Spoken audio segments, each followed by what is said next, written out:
ভারত ও অস্ট্রেলিয়ার মধ্যেকার আসন্ন এই বর্ডার গাভাস্কার ট্রফিতে স্লেজিং একটা খুবই গুরুত্বপূর্ণ বিষয়, একটা খুবই গুরুত্বপূর্ণ ফ্যাক্টর হতে চলেছে, যেটা এই সিরিজের হাইপ বা এক্সাইটমেন্টকে আরও কয়েক গুণ বাড়িয়ে দেবে।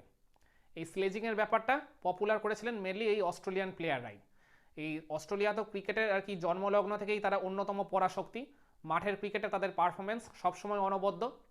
ওই ৮০ বা ৯০-এর দশকে যখন অস্ট্রেলিয়া এই ক্রিকেট বিশ্বের আধিপত্যটা ধীরে ধীরে নিজেদের দখলে করে নিচ্ছে, ওই সময় থেকেই দেখা যেত যে মাঠের যখন আর কি খেলা হতো, তা সে ওডিআই ফরম্যাটে হোক বা টেস্ট ফরম্যাটেই হোক না কেন, মানে মাঠে তো তারা আর কি ব্যাটিংয়ে বোলিংয়ে অনবদ্য পারফরমেন্স রয়েছে, সাথে তারা প্রতিপক্ষকে কথার লড়াইয়ে সবসময় নাস্তানাবুদ করে একেবারে কোণঠাসা করে দিতে চাইতো, যাতে প্রতিপক্ষের যে ন্যূনতম আত্মবিশ্বাস সেটা একেবারে পুরোপুরি ওই মাঠের ক্রিকেট খেলার সময় গুড়িয়ে যেত, যাতে তারা অনায়াসেই ম্যাচটা জিতে নিতে সক্ষম হয়।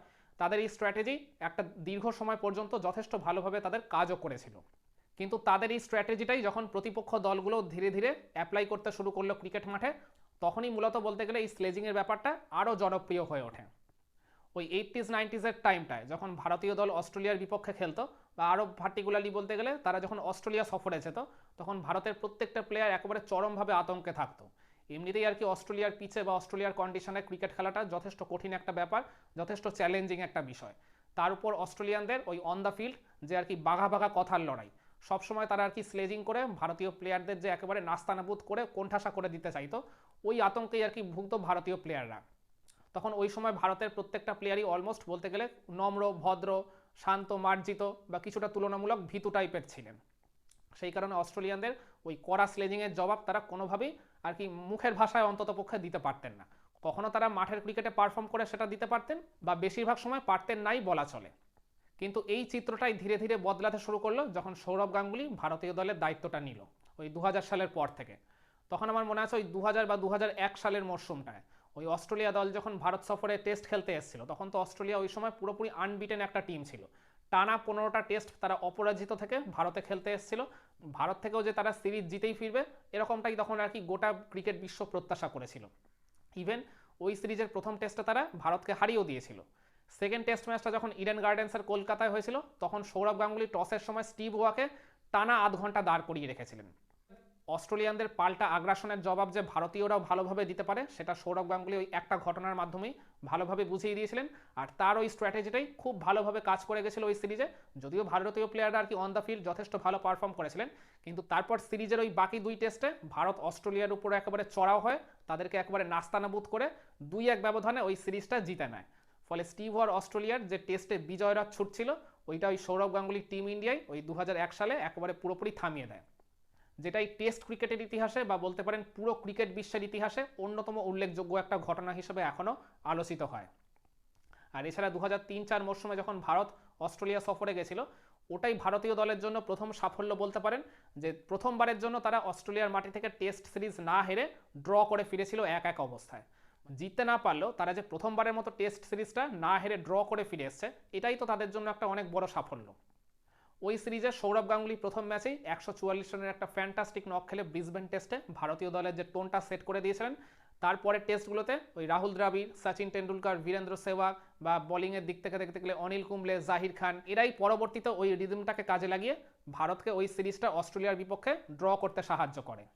মূলত সৌরভ গাঙ্গুলি ভারতের অধিনায়ক হয়ে আসার পরই ওই অস্ট্রেলিয়ানদের বিপক্ষে বা যে কোনো দলের বিপক্ষেই মানে মাঠের ক্রিকেটে যেমন তারা চোখে চোখ রেখে লড়াই করতে শুরু করেছিল, তেমনি ওই স্লেজিংয়েরও কড়া জবাব তারা আস্তে আস্তে দিতে মানে শিখে গেছিল ওই সময় থেকেই।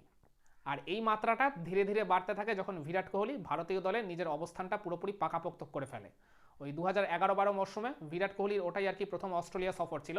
সেই সময় আমার মনে আছে একটা ম্যাচে তিনি অস্ট্রেলিয়ান মানে দর্শকরা তাকে আর কি কটাক্ষ করছিল চরমভাবে, তিনি যখন ওই ডিপে ফিল্ডিং করতে গেছিলেন, সেই সময় দর্শকদেরও তিনি ছাড় দেননি, মিডিল ফিঙ্গার দেখিয়ে চরম বিতর্কের মধ্যে পড়েছিলেন, যার ফলে তাকে এক ম্যাচ সাসপেনশনের মধ্যেও কাটাতে হয়েছিল। আর এই সিনারিওটা পুরোপুরি বদলে গেল যখন বিরাট কোহলি অফিসিয়ালি ভারতীয় দলের দায়িত্ব নিলেন। ওই ২০১৪-১৫ মরশুমে ওই প্রথম টেস্টটা অ্যাডিলেটে খেলা হয়েছিল, ওইখানে মহেন্দ্র সিং ধোনি চোটের জন্য খেলেননি। অফিসিয়ালি বিরাট কোহলির নেতৃত্ব দেওয়া ওটাই ছিল প্রথম টেস্ট ম্যাচ। যদিও ভারত আর কি মানে জয়ের খুব কাছাকাছি পর্যায়ে গিয়ে তারা হেরে গেছিল ওই শেষ দিকে ব্যাটিং কোল্যাপসের জন্য, কিন্তু বিরাট কোহলি ওই আর কি টেস্ট ম্যাচটায় ২ ইনিংসে দুটাতেই তিনি সেঞ্চুরি পেয়ে সবার হৃদয় জিতে নিয়েছিলেন। মানে অস্ট্রেলিয়ান বোলারদের এগেনস্টে বা মাঠে ওই 11 জন অস্ট্রেলিয়ান প্লেয়ারদের ওই যে কঠিন বাচনভঙ্গি বা একদম আর কি বাঘা বাঘা স্লেজিং সহ্য করেও বা তাদেরকে পাল্টা জবাব দিয়েও যে আর কি ওইভাবে আর কি ইনিংস খেলা যায়, ওইভাবে যে দলকে জয়ের স্বপ্ন দেখানো যায়, সেটা বিরাট কোহলি বলতে গেলে ওই সিরিজে প্রথমবার দেখিয়ে দিয়েছিলেন। এছাড়া আমার মনে আছে ওই সিরিজের তৃতীয় টেস্ট যেটা ওই মেলবোর্নে হয়েছিল, সেখানে ওই মিচেল জনসনের সাথে বিরাট কোহলির একটা তুমুল ব্যাটেল চলেছিল। মিচেল জনসনের একটা ডেলিভারি বিরাট কোহলি সামনের দিকে ঠেলেছিলেন, কিন্তু বলটা খুব বেশি দূর যায়নি, মানে মিচেল জনসন ওটাকে কালেক্ট করে মানে উইকেটের দিকেই তিনি থ্রো করতে চেয়েছিলেন, কিন্তু তার ইন্টেনশন দেখে কোনোভাবেই মনে হয়নি তিনি উইকেটে থ্রো করতে গেছিলেন। তার ইন্টেনশনটাই ছিল বিরাট কোহলিকে তপ্ত করে তোলা। তো ফলে ইচ্ছা করে বিরাট কোহলির গায়ে তিনি হিট করলেন বলটা। ওই পার্টিকুলার ইনসিডেন্টটাই বিরাট কোহলিকে আরও ভিতর থেকে নাড়া দিয়ে দিল। ফলে ওই ম্যাচে ওই ইনিংসেই তিনি 169 রানের একটা ফ্যান্টাস্টিক ইনিংস খেললেন, আর সাথে চতুর্থ উইকেটে অজিঙ্ক্য রাহানেকে সাথে নিয়ে একটা বিশাল পার্টনারশিপ করে ভারতকে একটা শক্তপোক্ত পজিশনে তিনি পৌঁছে দিয়েছিলেন। আর সাথে মিচেল জনসনের সাথে তার কথার লড়াই তো চলতে থাকছিল, তো থাকছিলই। এই মাত্রাটা আরও কয়েক গুণ বেড়ে গেল যখন ওই 2018-19 মরশুমে ভারতীয় দল যখন অস্ট্রেলিয়া সফরে গেছিল। ওই সময় স্টিভ স্মিথ আর ডেভিড ওয়ার্নারকে ছাড়াই খেলতে হয়েছিল অস্ট্রেলিয়ার। তো ওই সময় মানে বিরাট কোহলি বা অন্যান্য প্লেয়াররা তো রয়েছেই, সাথে ঋষভ পান্থ তখন আর কি তিনি প্রথমবারের মতো অস্ট্রেলিয়া সফরে গেছিলেন, উইকেট কিপিংয়ের দায়িত্বে তিনি ছিলেন। তিনি উইকেটের পিছন থেকে কড়া কড়া ভাষায় স্লেজিং করে এসেছিলেন অস্ট্রেলিয়ার ব্যাটারদের। যে ব্যাটারই ওই সময় ব্যাটিং করতে আসছিলেন তাদেরকে আর কি বলতে গেলে কড়া ভাষায় তিনি মানে স্লেজিং করে একদম সবসময় তিতি বিরক্ত করে দিচ্ছিলেন।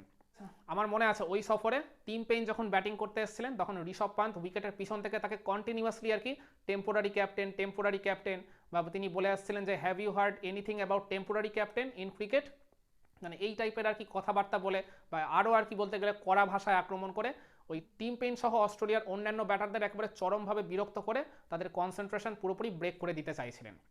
আর তাদের এই স্ট্র্যাটেজিটা খুব ভালোভাবে কাজেও লেগে গেছিলো। ওইটাই আর কি প্রথম ভারতের অস্ট্রেলিয়া সফর, যেখান থেকে তারা খালি হাতে একেবারেই ফিরতে হয়নি। 2-1 ব্যবধানে অস্ট্রেলিয়ার মাটিতেই টেস্ট সিরিজ হারিয়ে প্রথমবারের জন্য অস্ট্রেলিয়ার মাটি থেকেই তারা বর্ডার গাভাস্কার ট্রফি নিয়ে ফিরতে পেরেছিল। আর এরপরে যে ভারত আরেকটা সফরে গেছিল 2020-21 মরশুমে, সেখানেও ওই কথার লড়াই যথেষ্ট ভালোভাবেই চলতে থাকছিল। তো সেই সফরটাতেও ভারত ওই একইভাবে 2-1 ব্যবধানেই সিরিজ জিতে অস্ট্রেলিয়ার মাটি থেকে দেশে ফিরেছিল। পরপর দুবার যখন ভারত অস্ট্রেলিয়ার মাটিতেই 2-1 ব্যবধানে টেস্ট সিরিজ হারাতে পেরেছে, সেই কারণেই আমাদের সবার প্রত্যাশা এইবারেও ভারতীয় দল ওই রকমই একটা ভালো কোনো রেজাল্ট আমাদের উপহার দিতে পারবে। আর এছাড়াও অস্ট্রেলিয়ানদের থেকেও কিন্তু যথেষ্ট সতর্ক থাকতে হবে, কারণ এর আগের দুইবার তারা কিন্তু নিজেদের ঘরের মাঠেই ভারতের বিপক্ষে সিরিজ হেরেছে, যেটা তাদের ইগোতে চরমভাবে আঘাত করেছে। তো এই সিরিজটায় তারা চাইবে যেন তেন প্রকারেই হোক, যে স্ট্র্যাটেজি অ্যাপ্লাই করেই হোক না কেন, ভারতকে আর কোনোভাবেই সিরিজ জিতে তারা ফিরতে দেবে না। মানে ভারতকে তারা আর কি এক প্রকার হোয়াইট ওয়াশের হুমকিও দিয়ে রেখেছে এই সিরিজ শুরুর আগেই। এই পার্টিকুলার রিজনের জন্যই ভারতীয় ক্রিকেট দলকে যেমন অন দ্য ফিল্ড দুর্ধর্ষ পারফরমেন্স প্রডিউস করতে হবে, তেমনি একই সাথে ওই কাঁধে কাঁধ মিলিয়ে অস্ট্রেলিয়ানদের ওই কথার লড়াইয়ের জবাবও কিন্তু তাদের দিতে হবে। তবেই তারা এই সিরিজ থেকে ওই আগের দুবারের মতো ভালো কোনো ফলাফল প্রত্যাশা করতে পারে। তো আপনারা কি মনে করেন, ভারত নাকি অস্ট্রেলিয়া এই মাঠের ক্রিকেট চলাকালীন কথার লড়াইয়ে কোন দল এগিয়ে থাকবে, কিংবা এই স্লেজিং স্ট্র্যাটেজিটা সিরিজ জয়ের ক্ষেত্রে কতটা গুরুত্বপূর্ণ ভূমিকা পালন করবে? কমেন্ট করে আপনার মতামতটা জানাবেন নাকি?